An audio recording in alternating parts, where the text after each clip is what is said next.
I don't know how I feel about this setup. I feel like I'm setting it up for a job interview. Today, the day I uploaded this video, is my 2-year anniversary out of getting out of the Navy. I've had 2 years to reflect about my time in service, and there's a lot of good. There's a lot of fun things to remember. There's a lot of amazing quality people, a lot of adventures, a lot of really fun career opportunities that I had in my time in service. But there was a lot of avoidable mistakes I wish someone had kind of like grabbed me and told me about prior to actually enlisting in the military. So rather than have you viewers learn the hard way, the advice that I wish I was given, I want to just give it to you. Here you go, it's free. I want you to make the right choice in your career. I want your time serving this country to be the best quality years of your life, or even if you're not joining or enlisting in the military, I want to give you some quality advice I learned from my time in the Navy. So here you go. Here are 5 tips that I wish I knew when enlisting in the Navy or the military. So this first one is going to be the most specific for your time in the military, and that is prior to your enlistment, memorize your 11 general orders and get in shape.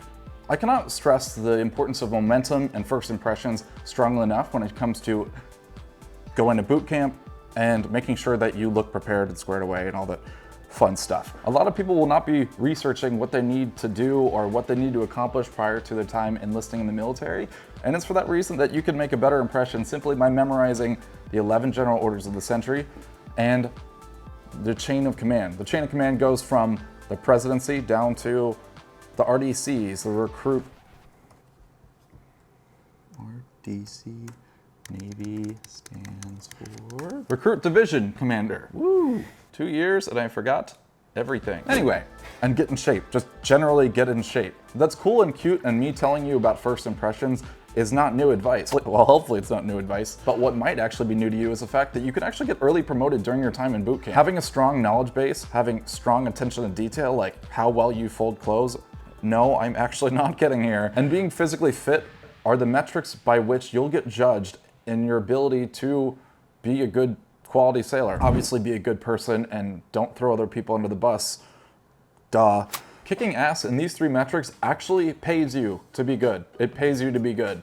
And what I mean by that is you can get early promoted in boot camp simply as a matter of knocking these 3 things out of the park and getting an early promote from your RDCs. Going from the difference from E1 to E3 is only about $400 in payment each month. But what that does mean for you is that it gives you earlier chances to get promoted to E4, and from there E4 to E5. Why those specific ranks matter, obviously, is more pay, but at E5 you get access to BAH, which is your basic allowance for housing. So you'll be able to live outside of the ship for years, which improves your quality of life exponentially, and also just improves how much money you're getting paid, which great. Having some work-life balance in a job where you don't really get work-life balance is something that we're all definitely after. So get on Quizlet, you know, that online flashcard app, research 11 general orders, get fit however you possibly know how, and maybe I'll do videos on that in the future if that's what was requested, and do what you can to be ready for your time in service. I hate to be this guy here, but my actual next part of advice is the Navy is not going to make you fit. Now, this is like a bigger narrative here on other things, but I think it needs to be stated that like your time in service isn't really gonna make you fitter, and here's why. Obviously your time in MEPS and prior to actually going to boot camp, you'll probably be getting fitter by required workouts, more running, more push-ups, and even during your time in boot camp, getting punished gets you more fit because they do like 10 points and whatever. My point though is that actually in your time in service, you'll find it's rare and difficult to actually get a good workout in. As much as the Navy and MWR, which is Morale, Welfare, and Recreation I try to do my abbreviations, okay? As much as there are services for your time in the military, you'll often find, because work-life balance kind of sucks, that it's harder to get a workout in than you'd expect. Going to a job where you start at 7 in the morning is not inherently difficult, but what is, frankly, is a traffic situation. In Naval Base San Diego on 32nd Street, I had to wake up at like 4:45, 5 in the morning if I wanted to get to work at a reasonable hour, like 6:30, 6:45. And a lot of people, especially like engineers, will work from 7 to 6 p.m. at night. Means that you're on ship all day without any access to your ability to work out. If you have that limited amount of off time, then you don't want to get fit. Frankly, the snacks and nutritional quality that you have on ship is pretty low quality in general, so good luck with that too. And for some reason, there's a cake cutting ceremony at fucking everything. And what's even worse off is that more people start smoking in the Navy just on the factor that for some people, it was the only breaks they could take during their time on deployments or A school or C school. I think my personal favorite thing that's ever happened to me in terms of fitness is having a senior chief turn around and deny me the ability to compete at a national championship just so he could. So why am I going down this road of saying the Navy's not gonna make you fitter?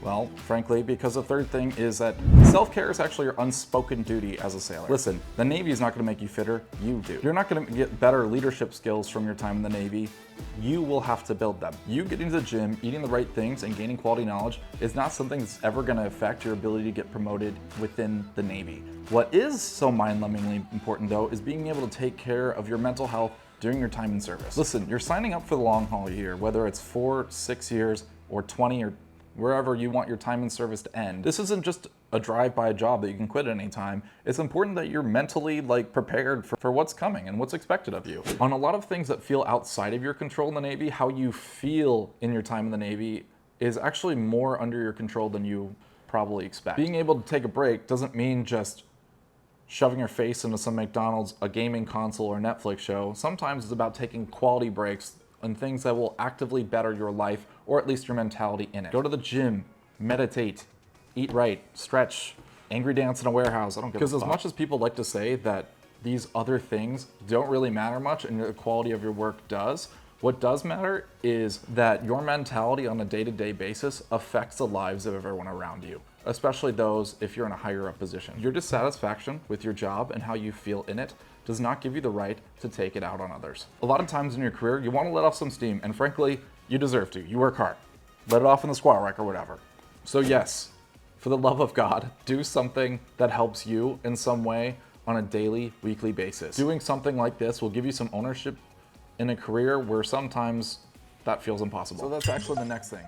Take some ownership of your career in general. Listen, there were several times in my time in the fleet that I had unwelcome changes that frankly could have been avoidable. Sometimes these would affect my livelihood or ability to advance in my career, and I was overly reliant on my chain of command to take ownership of those situations. Bitching and moaning all day that this isn't right or this isn't fair didn't help me. In fact, neither did they. In some places, complaining about my work obviously didn't help my life and made me look worse to the chain of the command. If I were to do it again, I would be double checking everything, and sometimes I'd be going over other people's heads.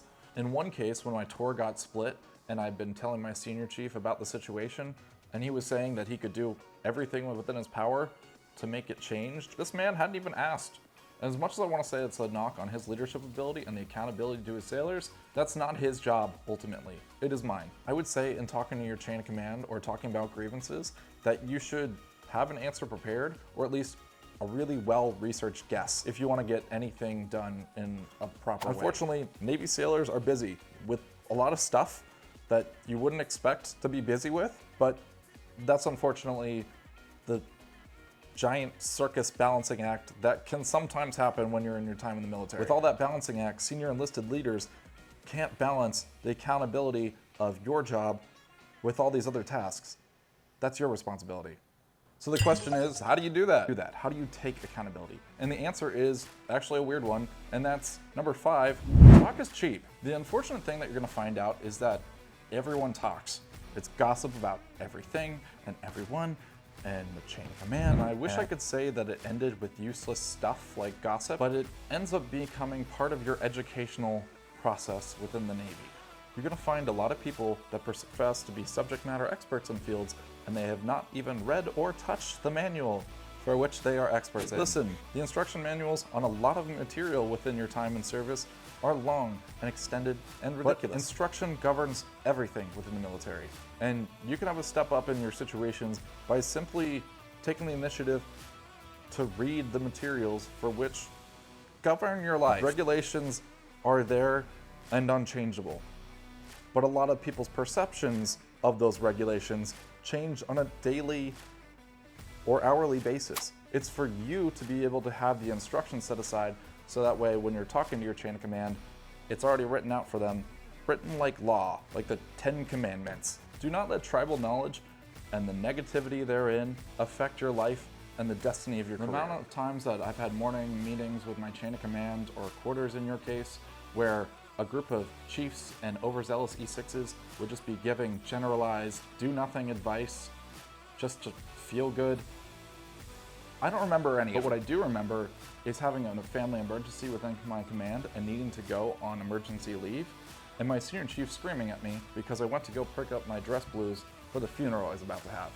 Remember that your actions will always be remembered with much more prominence. And that's where my Navy video ends. And with that, good luck in your career or your journey or wherever you're going to undertake. I wish I could have been a little more positive and reassuring in a video like this, but I would rather be helpful and constructive so that way you feel enabled during your time in service. Unfortunately, that means being a little more blunt. And if no one has told you yet, thank you for taking steps like this to be more constructive and educated prior to your time in service. You taking the step to better yourself not only benefits your life, but those you hope to help in your time in service. A fleet in service needs more people who care and work to prove it. So thanks. I'm not really sold on the idea of doing Navy-centric content for the entirety of my channel, but if something pops in my giant ass forehead, I'll talk about it. There you go. That's my YouTube promise to you. If you have any requests, feel free to leave it in the comments, and now go be awesome or whatever. I'm done. Bye. Thank you.